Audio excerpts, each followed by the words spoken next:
নমস্কার সকলকে, কেমন আছেন সবাই? দেখে নেব বৃষ রাশির জন্য আগামীতে কি আসতে চলেছে। ৩টে মেসেজ বৃষ রাশির মানুষদের জন্য কি কি আছে। প্রথম যে কার্ডটি আপনাদের জন্য আসছে সেটি হচ্ছে এস অফ সোর্ডস। অতীতের কোনো বিষয়ে আপনারা ক্ল্যারিটি পেতে চলেছেন। আপনাদের ইনটিউশন এই সময় ভীষণ স্ট্রং থাকবে। কোনো বিষয় সম্পর্কে ব্রেক থ্রু আসতে চলেছে, সেটা যে কোনো বিষয় বা পার্সপেক্টিভ হতে পারে, যেটা সম্পর্কে আপনারা ব্রেক থ্রু পেতে চলেছেন এবং অনেক দিন থেকে হয়তো সেই বিষয়টাতে আলোর দরকার ছিল, সেটা আপনাদের মধ্যে আসছে।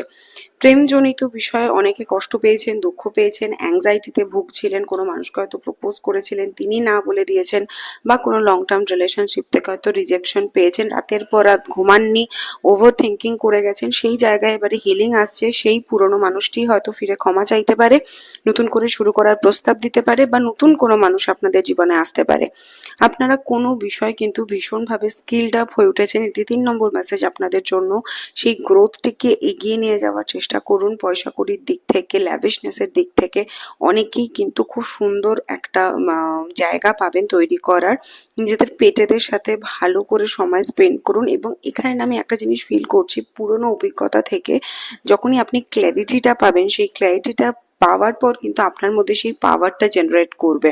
এবং অনেকের জন্য আমি এই মেসেজটিও পাচ্ছি যে আপনাদের থেকে বয়সে বড় কোনো মানুষের থেকেও আপনারা উপকার পেতে পারেন।